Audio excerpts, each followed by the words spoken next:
देखिए, एक तरफ हमारी स्ट्रीट मूवमेंट भी चली, उसके साथ साथ 8 फरवरी की भी हमारी कॉल आई, और प्रोटेस्ट तो हर आए रोज हम प्रोटेस्ट करते रहते हैं।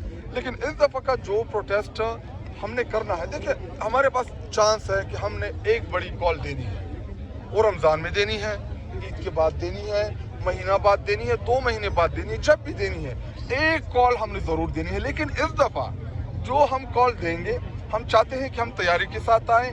इस दफ़ा हम आज़ादी लेके जाएंगे इंशाल्लाह। इस दफ़ा हम इसलिए नहीं आएंगे कि हम गोलियां खा के वापस चले जाएंगे, अपने कारकुनान को शहीद कराएंगे।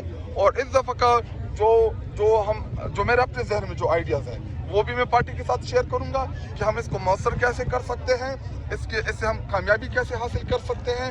और कंटेनर जो था वो पैगाम था उन सब लोगों के लिए कि भाई जान, मसले हल करो। इमरान खान साहब को आपने 2.5-3 सालों से कैद हक में रखा हुआ है। अभी इमरान खान साहब के ऊपर जितने भी केसेस, सब पॉलिटिकल केसेस हैं, केसेस ख़त्म करके हमें अपने लीडर की रिहाई चाहिए। अगर आप लोग नहीं करेंगे तो हमारे पास एक ही रास्ता बचता है, वो है एहतजाज का, वो है मार्च का। हम उसी तरफ जाएंगे। अभी अदालतों से हमें कोई उम्मीद नहीं रही। 26वीं आईनी तरमीम के बाद अदालत हमें रिलीफ नहीं दे रही, सिस्टम हमें रिलीफ नहीं दे रहा, तो हमारे पास रास्ता कौन सा बचता है? एक ही रास्ता है एहतजाज का, पुरअमन एहतजाज का। देखिए, उसका रिस्पांस क्यों नहीं मिला? बहुत से अभी अगर हम पुरअमन आए और रियासत आपके ऊपर गोलियां चलाएं, 26 नवंबर को जो तारीख की बदतरीन अमरीत से भी बढ़ के, जो पाकिस्तान की तारीख में कभी ऐसा नहीं हुआ था कि प्रोटेस्टर के ऊपर आप स्टेट गोलियां चलाएं। हमारे ऊपर गोलियां चली, हमारे कारकुनान शहीद हुए, हमारे 12,000 से ज़ायद कारकुनान जेलों के अंदर गए। देखिए, तहरीक स्टेट लाइन नहीं चलती। देखिए हाँ, हम कोशिश कर सकते हैं, कामयाबी और नाकामी अल्लाह ताला देता है। हमने क्लियरिटी के साथ अपने लीडर के लिए, बाकी और लीडर के लिए क्योंकि पाकिस्तान की ज़रूरत है, पाकिस्तान के लिए हम करेंगे और इंशाल्लाह इस दफ़ा हमें कामयाबी ज़रूर मिलेगी। अगर आप मार्च कह रहे हैं, मार्च करेंगे, एहतजाज करेंगे, अगर फिर वही आपके कारकुनान के साथ इसी तरह का टीचौक वाला हाल होता है तो फिर आप क्या करेंगे? देखिए, अभी हमने अपनी गलतियों से बहुत कुछ सीखा भी है। गलतियाँ तो उसको मैं नहीं कह सकता, हमने उसको गलतियाँ इसलिए नहीं कह सकती क्योंकि हमें ये तवक्को नहीं थी रियासत से कि वो हमारे ऊपर स्टेट फायर मारेंगे, स्नैपर के जरिए हमारे लोगों को शहीद करेंगे। लेकिन अभी हमें पता चल गया है कि वो जो है कुछ भी कर सकते हैं। तो इस दफ़ा जो भी हम करेंगे उसमें हम अपने कारकुन की भी बचाएंगे, मार्च की कामयाबी भी होगी। और कैसे करना है ये टाइम के साथ आपको पता चलता जाएगा। देखिए, अभी अगर आप मुझसे आज अनाउंस कराना चाहते हैं तो आज ना मैं इस पोजीशन में हूँ, ना मेरे पास इख्तियार है कि मैं इधर आके आपके सामने अनाउंस कर दूँ। जो बम ब्लास्ट हुआ है उसका जिम्मेदार मोहसिन नकवी है।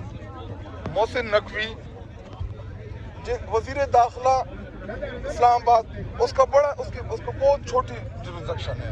देखिए, सूबे बहुत बड़े होते हैं। अगर आप खैबर पख्तूनख्वा की बात करें, 28-29 अजला हैं हमारे, पंजाब की इसी तरह 40, 50, 60 अजला हैं। लेकिन एक इतना इस्लामाबाद वो उनसे नहीं संभल पा रहा।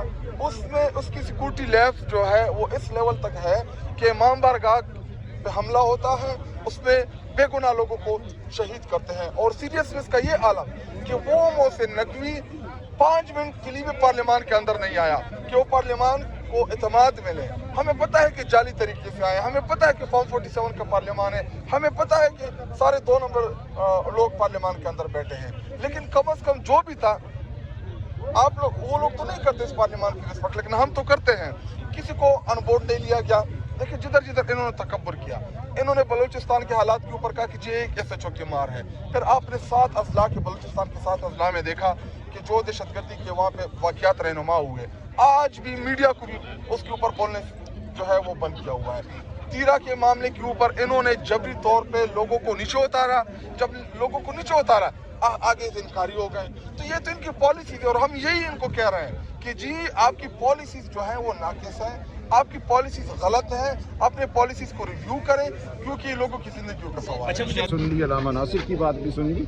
अगला लाए अमल जो है वो अलामा नासिर अचकजई साहब देंगे और हम इंशाअल्लाह अपना जो एहतजाज है, अपनी जो ज़हमत है वो जारी रखेंगे।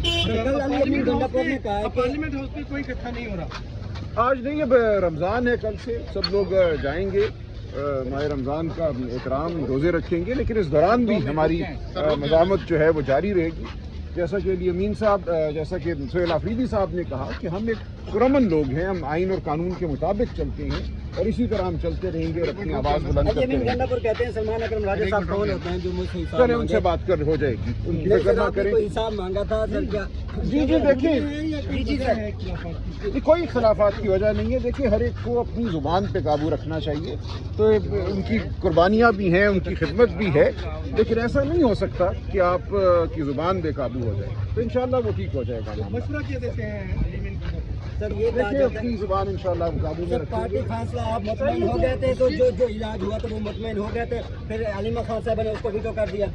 نہیں ایسی کوئی بات نہیں ہے. دیکھیں جب تک جو خان صاحب کے ذاتی معالج ہیں ڈاکٹر عاصم اور ڈاکٹر فیصل, وہ خان صاحب کو نہیں دیکھتے, کوئی مطمئن نہیں ہو سکتا. ہم نے ہر وقت یہی کہا ہے, ہمارا بالکل تسلسل سے موقف یہی تھا کہ جو بریفنگ دی گئی ہے علامہ ناصر کو, گوہر صاحب کو, اور فون پہ جو بات کرائی گئی ہے ڈاکٹر عاصم کی اور ڈاکٹر خرم کی, وہ ناکافی ہے. اس میں جو بات بتائی گئی وہ آپ نے پوچھا, میں نے بیان کر دیا کہ انہوں نے بریفنگ میں کیا بتایا. ہم نے اس کی کوئی توثیق نہیں کی. ہم نے بالکل نہیں کہا کہ جو بات بتائی گئی ہے وہ بالکل اسی طرح ہے, درست ہے.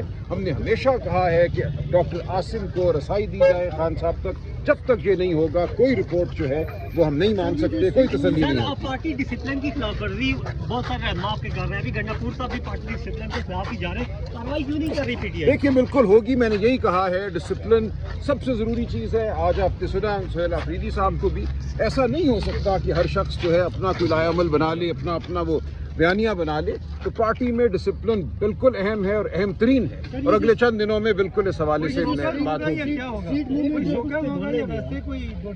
نہیں انشاءاللہ. دیکھیے سب دوست ہیں, سب کی قربانیاں ہیں, سب کا رول ہے, تو ہم نے سب کو ساتھ لے کے چلنا ہے. ہم نے صرف ڈسپلن کا تقاضا کرنا ہے اور یہ بالکل ہم نے انفورس کرنا ہے ڈسپلن, تو یہ ہوگا انشاءاللہ. برشید صاحب یہ بتائیے گا کہ جو اسٹریٹ موومنٹ شروع کی جا رہی ہے وہ صرف خان صاحب سے ڈاکٹرز کی ملاقات کے لیے ہے یا ان کی رہائی کے لیے؟ نہیں ان کی رہائی کے لیے. جی یہ ہمارا جو نصب العین ہے وہ اس ملک کو حقیقی آزادی دلانا ہے, عوام کو حقیقی آزادی دلانا ہے.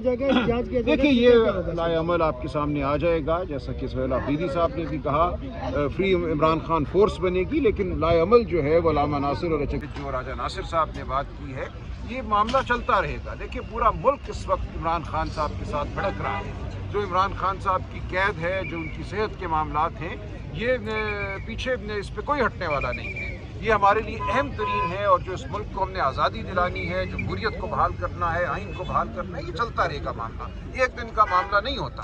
تو جو کچھ ہم نے پچھلے 5 دنوں میں اچیو کیا, پوری دنیا میں یہاں سے پیغام گیا ہمارے دھرنے کا, وہ بین الاقوامی تنظیمیں ہوں, وہ سفارتکار ہوں, وہ بیرونی لوگ ہوں. آپ نے دیکھا کس طرح کرکٹ کی دنیا میں بھی ایک زلزلہ آیا. تو پوری دنیا اس وقت عمران خان کی صحت کے حوالے سے فکر مند ہے, اور یہاں دیے گئے دھرنوں کا اس میں بہت بڑا رول ہے. تو انشاءاللہ ہم اپنا لائے عمل طے کرتے رہیں گے. علامہ ناصر اچکزئی صاحب ہماری رہنمائی کر رہے ہیں, بہنوں کا خلوص جذبہ ہمارے ساتھ ہے, فتح یقینی. آپ نے سر سب کچھ کیا, دھرنے بھی کیے, آپ نے پہلے اسٹریٹ موومنٹ بھی کی, دھرنے بھی دیے, ڈی چوک بھی آئے, سب کچھ سر ناکام ہوا. یہ کچھ ناکام نہیں ہوا. دیکھیں یہ ایک تدریجی عمل ہوتا ہے, تاریخ ایک دن میں نہیں بنتی. وہ انٹرنیشنل میڈیا ہو, سب سے ہمارا تعلق تھا, اور ایک پریشر پیدا ہوا خان صاحب کی صحت کے حوالے سے. جو پیغام تھا, جو تشویش تھی, وہ پوری دنیا میں گئی. لوگوں کو سمجھنا چاہیے کہ علامہ ناصر ہوں, اچکزئی صاحب ہوں, دیگر ہمارے اکابرین ہوں, انہوں نے دنیا دیکھی ہوئی ہے, سیاست کو سمجھتے ہیں. یہ سمجھتے ہیں کہ کس طرح آپ نے کسی ہدف کو حاصل کرنا ہے. ہر چیز جو ہے وہ نعرہ مارنے سے, پتھر مارنے سے نہیں ہوتی. کچھ چیزیں ایسی ہوتی ہیں جن کے لیے آپ کو تدریجی طور پہ آگے بڑھنا پڑتا ہے. تو انشاءاللہ ہمارے نوجوان سمجھ جائیں گے کہ جو ہم نے کیا یہ ایک بہت ہی اہم ایک سنگ میل تھا ہماری جدوجہد میں. ہم آگے بڑھیں گے. آج فری عمران خان فورس کا اعلان کیا ہے سہیل آفریدی صاحب نے. یہ پورے ملک میں آپ کو نظر آئے گی ایک نظم کے تحت, اور انشاءاللہ ہم سڑک پہ بھی ہوں گے, ہم ایوانوں میں بھی ہوں گے, ہم عدالتوں میں بھی ہوں گے. ایک بڑا اہم سوال, اندر دوائی بھی آپ کو چاہیے ہوتی تھی, اندر بستر بھی چاہیے ہوتا تھا, لیکن آپ نے کہاں سے دوائی لی؟ بستر سوئے کرسیوں پہ, یہ کرسیاں تھیں نا. دیکھیں وہاں مسجد بھی تھی, مسجد کا فرش بھی تھا, وہاں دالان بھی تھے, وہاں کرسیاں بھی تھیں, تو ہم نے کیا گزارا. کوئی مشکل بات نہیں ہے. دیکھیں یہ بڑا معمولی ایک میں سمجھتا ہوں معاملہ تھا.